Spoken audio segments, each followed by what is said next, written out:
Baik, sebagai sambungan. Okey, conditions of subject matter. Kita boleh tengok ada 7. Okey. Maknanya conditions of subject matter ini bermaksud syarat ataupun keadaan bagi sesuatu perkara subject matter yang menjadi subject matter of a contract. Okey. Boleh kata yang macam kita bincang tadi, subject matter tu apa? Subject matter boleh jadi property, mal, boleh jadi bukan property, boleh jadi benefit ataupun khidmah.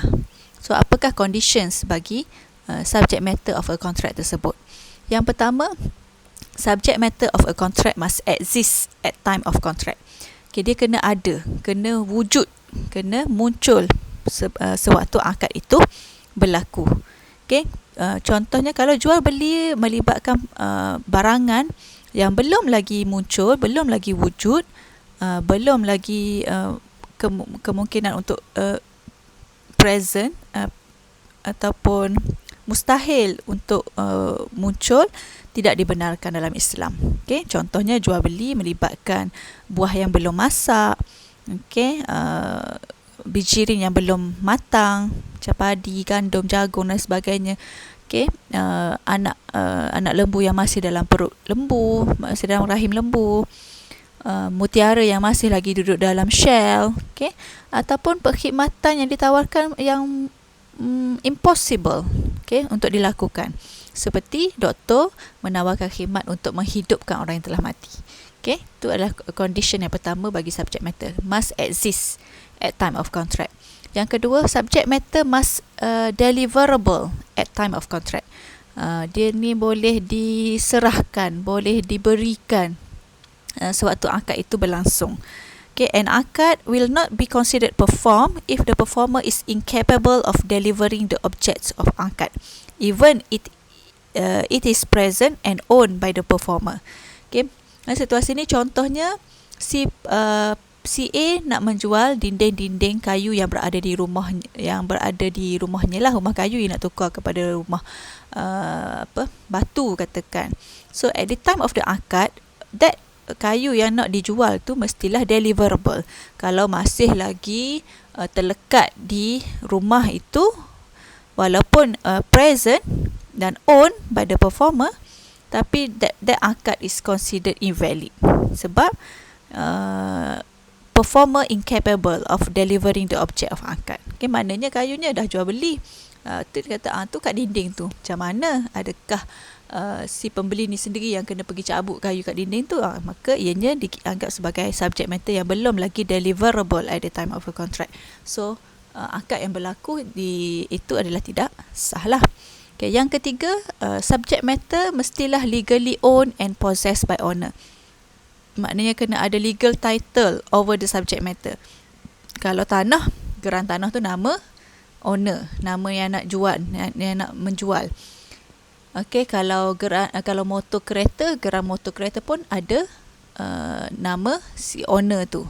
Okay, a person who does not hold a legal title but only mere possession should not be regarded as an owner of the subject matter but a possessor of it. Okay, kalau lah di geran tanah tu bukan nama dia, maka dia bukan owner. Dia hanyalah mungkin pemegang amanah, mungkin dia ni hanyalah si peminjam dan sebagainya. Dia hanya memiliki sahaja, bukannya pemilik. Okay, maka sebarang transaksi yang melibatkan tanpa memiliki, bukannya legally owned and possessed, maka transaksi tersebut tidak sah. Okay, yang keempat, pure and permissible by syarak. Okay, subject matter tersebut mestilah sesuatu yang diharuskan dalam Islam.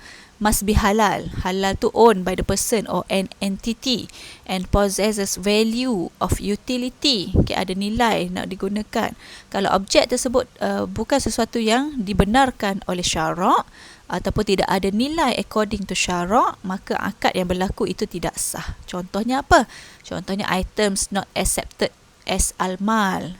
Okay, dalam Islam ada setengah harta kalau di sisi konvensional ianya dikira sebagai harta, tetapi di sisi Islam ianya bukanlah harta.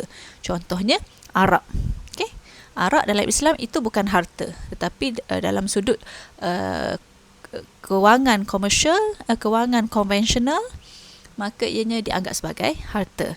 Yang kedua, items not under possession, barang yang bukan milik kita, maka kalau terlibat dalam transaksi jual beli maka tidak sah. Okay, dan yang ketiga, items having no value. Okay, barang-barang yang tidak ada nilai di sisi syarak, seperti bangkai, najis, apa lagi, darah dan sebagainya lah. Okay. Yang kelima, have commercial value. Subject matter mestilah sesuatu yang ada nilai komersial, iaitu mal mutakawim. Okay, nilai komersial tu apa? Dalam Arab, mal mutakawim. Mal mutakawim in the light of the Syariah sanctions. Maknanya dia dianggap sebagai harta yang bernilai di sisi syarak. Okay, pork and wine generally have commercial value, but not in the light of Syariah. Okay, kalau arak, wine, babi dan sebagainya mungkin ada nilai komersial, tetapi bukanlah dalam sudut pandangan Islam. Di sisi Islam, arak dan babi bukanlah sesuatu benda yang ada nilai. Okay?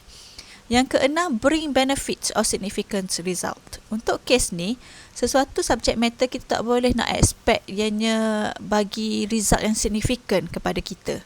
Okay? In a contract of sale contohnya, the subject matter could be valuable to one but not to the other. So, in this case, the parties to the contract may not be able to expect any significant result for the purpose of which they intend to bind them in transaction. Maksudnya, sesiapa yang berhajat untuk memasuki kepada sesebuah kontrak, kena ingat bahawa subject matter yang menjadi asas kepada kontrak yang hendak dimasuki itu tidaklah kita boleh expect dia bagi significant result kepada kita. Kita tak boleh expect dia bagi bring benefit yang totally 100%. Sebab some transaction, sesuatu subject matter mungkin bagi significant result kepada transaksi A, tapi mungkin tidak memberi significant result kepada transaksi yang melibatkan pihak si B. Contohnya, contohnya si Ali ni nak jual laptop. Dia jual laptop terpakai. Dia jual kepada si A. Kemudian bila si A ni dah beli, dia kata, ingatkan laptop si Ali jual ni tip-top gini-gini. Okay. So maknanya subject matter tu adalah subjektif. Okay. The parties to the contract may not be able to expect any significant result. Tapi mungkin laptop yang sama, jika si Ali ni jual kepada si B, mungkin si B dah berpuas hati. Maknanya for the purpose of which they intend to bind them in transaction, maknanya kita tak boleh able to expect any significant result. Sebab subject matter ni adalah subjektif bagi setiap contracting parties. Okay, dan yang ketujuh, subject matter mestilah specific and known.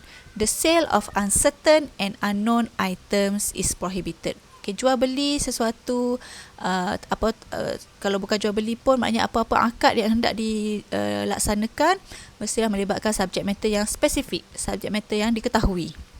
Okay, the knowledge of the object of akad may be realized. Either macam mana kita nak tahu kewujudan ataupun item yang patut kita tahu. Kita boleh tahu dengan cara, ada 5 cara. Yang pertama, pointing to the object if it's present. Okay, kalau waktu akad itu berlaku ada barangnya, maka si penjual ni boleh tunjuk kepada si pembeli. Okay, ini barangnya, ini bukunya, ini laptopnya. Okay. Ataupun seeing the object during akad within a period that will not cause any change to the said object. Okay, kalau kita tengah berbincang dengan salesman di kedai, lepas tu di cafeteria contohnya, okay, saya setuju nak beli kereta Proton X70 gini. Kemudian si salesman kata, okay, mari kita pergi tengok dekat showroom. So seeing the object during akad within a period that will not cause any change to the said object lah. Okay, yang ketiga, seeing a portion ataupun sample of the object. Kalau objek itu adalah homogeneous item. Okay, kalau benda tu benda yang sama, contohnya jual kain, dia bagi tunjuk sampel je, warna ni, corak ni, tekstur fabric macam ni, maka kita boleh tengok sampel. Yang keempat, clarify by clarification or its attributes that would prevent any excessive, dengan cara memberi penjelasan kepada rupa bentuk ataupun ciri-ciri barang yang hendak dijual, diniagakan. Yang mana kalau kita dah jelaskan, dah clarify, dia boleh prevent any excessive ignorance. Maknanya si pembeli ni tidaklah dikatakan tak tahu apa-apa tentang barang tu. Okay? Kita boleh ceritakan tentang warnanya, tentang beratnya dan sebagainya lah. Ataupun by explaining and clarifying the type, kind, measurement. Okay, boleh kita beritahu jenisnya, ukurannya, such as type of hard iron ke, steel iron ke, size besar mana ke. Okay, maknanya kita boleh explain. Itu adalah antara cara, kaedah, the knowledge of the object of akad. Okay. So itu dah ada 7 conditions of subject matter, 7 syarat bagi sesuatu subject matter yang nak dijadikan sebagai barang ataupun item dalam sesebuah kontrak. Dan yang berikutnya nanti rakaman tentang consideration.